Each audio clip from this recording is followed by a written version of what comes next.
So I just want to tell everyone something quick before we get started. I kind of changed my methods halfway through the video, or I changed what containers I was using and whatnot. So just bear with me and watch the whole thing through before, like if you want to do this yourself, watch the whole video through. And yeah, this episode kind of ends somewhat abruptly because well, I couldn't clean all the stuff in one day. It's just time constraints.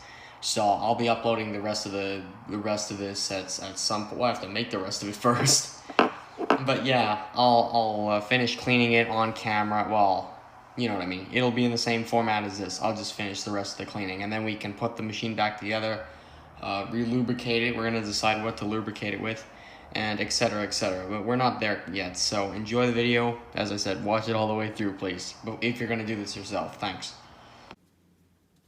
Okay, hello again, guys. It's your buddy Greg, and welcome back to another video. So today we're gonna start the Serviceola part 4, and well, for the Eclipse Grafonola. And let's just look at our stuff here. Okay, in the last episode, we took apart the machine here, and as you can see, everything's in its different containers. There's the spring barrel related gearing. There's the spring barrel. There's the regulator, I believe, / stop and start mechanism. There's just a gear that went along the top here, so I believe it went along across here. I don't want to touch any of this right now. And there's the governor and its little bits and bobs with that other stuff that went with it. So what do you do in this situation? Okay, well, we've managed to get it this far. Does anyone know what we're doing? Yes, viewers, it's time to clean up the machine. And how and where are we going to do this? Okay, let's evaluate the situation. We got our various bins, or got various containers with various parts. And we've got some, well, this wasn't quite how I was going to do it. There we go, that's a little more like it. Now I'll take this rubber band out of here. I'm pretty sure this was a gasket. I know we're talking about gaskets. This was a rubber band that went around the lid for this drum, and there's the lid over there. I told you about this earlier. I think I mentioned the drum. We're going to be cleaning stuff in there and in here. And this old fish water container, which used to be an ice cream container. I'm pretty sure it was Chapman's, but anyway, it expired in 2010, so I figured I'd use it for something else. What are we going to clean it with? I'm pretty sure these are almost practically the same thing. They smell the same. Not that you're supposed to be smelling them. You're definitely not, but I mean, the scent is very strong on both of them, including this one. And, I don't know, I fit like mineral spirits. My bottle of mineral spirits is almost empty. This is almost full, so we're going to more reuse this. I think we're going to put this back, actually. There we go. It goes back in there with all the various things in there. This cabinet here is where all the extra stuff is, I guess. I don't know. Here's all the clock parts. Extra crappy. Oh, it smells like mineral spirits in here. Is this container leaking? This is what I use for clock repair, actually, over here. This container. Anyway, these paint filler, these paint thinner type deals, they're quite smelly. So that's the thing. So this lid here is probably going to be used for some sort of, I don't know. We're going to figure out what we're going to use that lid for. I might just use it as some sort of platform, not to put stuff on the grass or whatever. And yes, you heard me right, viewers. We're going to have to do this outside, because that stuff smells so much. I could technically do it right here, but, I mean, I'd stink up the entire basement. And that'd be a very regrettable decision. So yeah, we're going to do it outside. We're going to use this drum here. Probably going to put this lid back on it at some point. And I found out something about this gramophone, actually. Well, I found out something. Someone told me this. Okay, Bridges, at the rescue there again. Apparently the spindle does come off. And I remember in the last video, I couldn't get that spindle out. Well, guess what? You just actually have to pull it off once you undo that screw, which is the screw I undid. This just pulls off. So we'll do that at some point. And I also asked someone about that serial number, X12. I don't know if you can see it. I didn't turn the phone light on. But that number, it might be a stamping number for this particular model of motor. I don't know, it doesn't, what that would be used for has been completely lost. Anyway, I asked someone on Facebook about that, and they said there'd be a number that, or whatever, man, I can't exactly remember now, but anyway, that number is some sort of a mold number for this motor here. So, anyway, okay, so we got our barrels and such, and, well, spring barrel. And, let's go, well, I was gonna go outside. It's actually quite miserable outside. So I may have to wait, because it's just, I don't know, it's cold, and it looks like it could start raining at any second. I don't know if I want to risk this running inside with everything. So let's wait, shall we? Okay, now I can touch this spindle here because it's not greasy. So, as you can see, there's another screw there. So I didn't take that out. I should probably get that out here.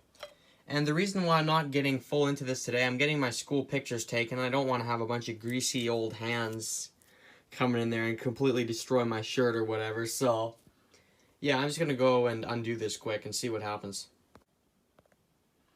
Okay, so now that I've loosened this up, I'm going to take it out.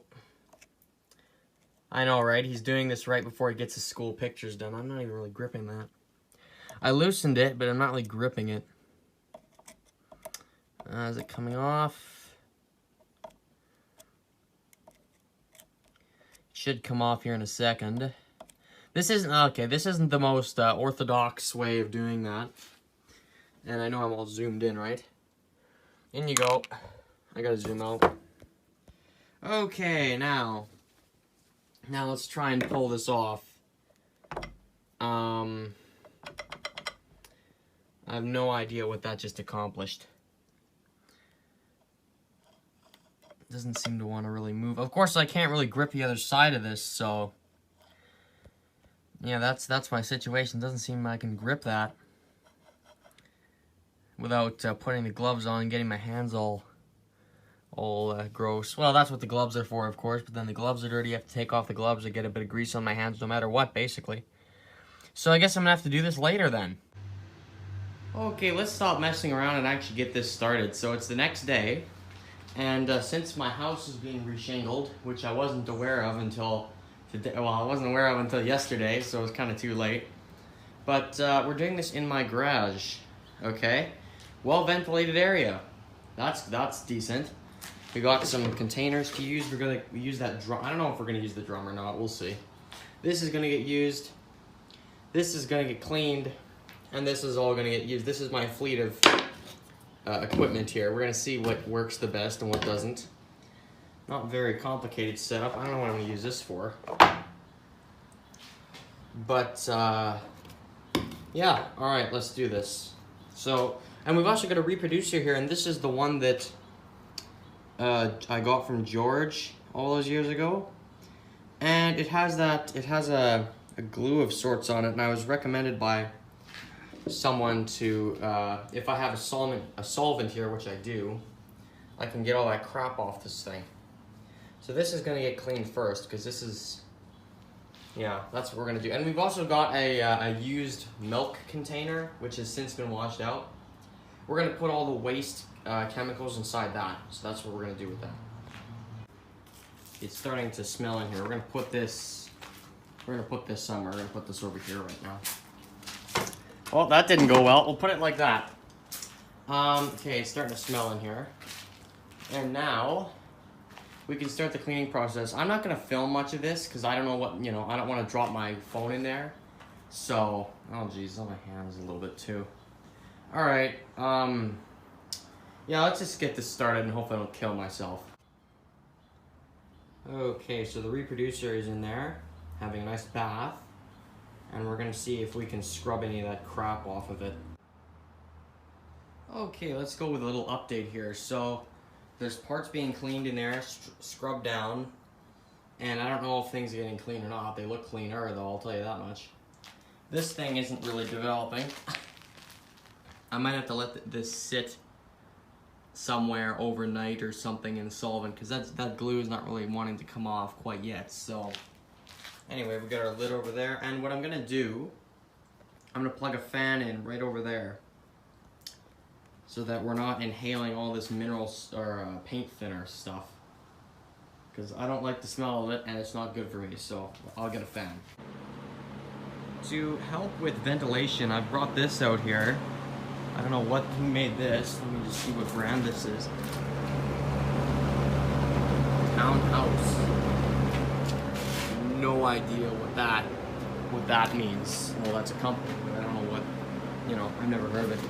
So anyway, viewers, we're gonna continue with this, with the air conditioning, and not much has developed. I got new gloves, I think I already said that. But yeah, this is how this works.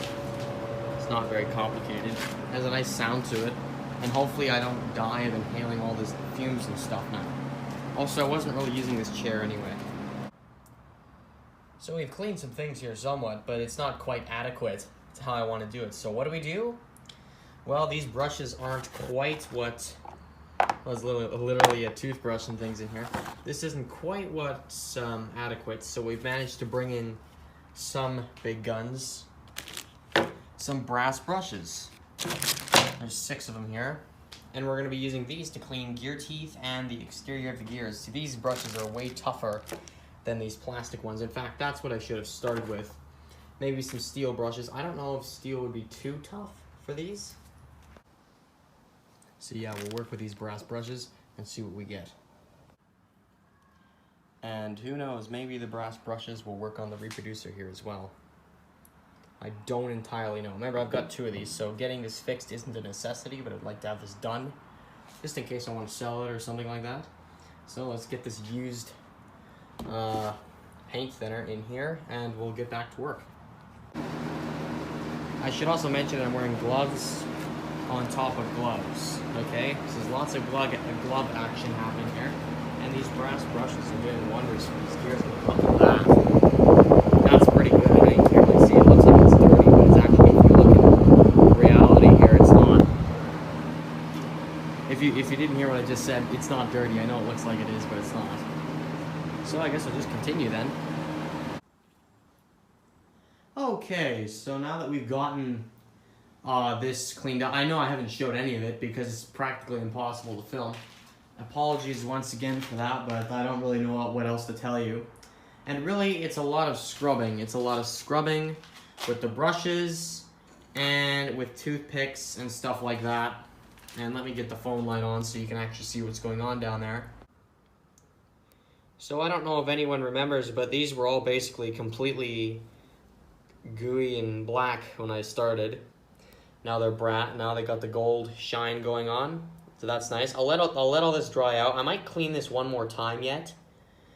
As I said, yeah, it's a lot of scrubbing, a lot of stuff like that. And I know that ratchet isn't entirely clean yet. That's because well, I'm actually gonna see if it is clean or not. I don't know. We'll see. It probably isn't. That nut there, this thing, I'm pretty sure this goes on the ratchet somewhere. It goes on here somewhere. I have video of it on there. There's one of the pillars. It's looking healthier. And there's the screw for the ratchet type deal. I mean, look how small some of these things are. Well, there's no ball bearings yet. Haven't found any. There's 2 screws there. And there's the clip that you saw earlier. I know I'm not pointing at it, but there's the clip for the wheel. Either one of these wheels to go on the motor. There's in that one spot, if anyone remembers. So anyway, it's all looking decent right now, and unfortunately, all my stuff. I'm wearing 2 layers of gloves, as I said. I know they're all crumpled up right now, but this stuff creates this horrible black mess out of any container. Oh man, I just knocked this over. Out of basically any surface or whatever. I mean, look at that. That smells really strong. And yes, I had the garage door open when I was doing this. I wasn't just little me in the garage just messing around. And here's the brush. It's could be looking better. I mean, it's been used, obviously. Toothpicks, Q-tips for loosening grease over there. The reproducer, we're gonna set this aside and do something else with that. try something else. I don't know what we're gonna try. Please leave in comments what to do with the reproducer, because as I said, it has this kind of crap. It has like a glue stuff all over it. Is this rusting? Are you gotta be kidding me? Okay, there's slight rust on that. That's really fantastic. Okay, hopefully that doesn't affect the sound quality too bad. I don't think. Okay, well, that reproducer isn't exactly our priority here anyway. As much as I don't want to wreck anything, and the dog's barking, as much as I don't want to wreck anything, yeah, but that reproducer's already kind of in bad shape as it is. So, okay, there's the status update, and I'm sorry this is taking so long, this video, because I haven't uploaded anything this week. And, shut up! There we go, viewers. So, anyway, we haven't uploaded anything this week. And, yeah.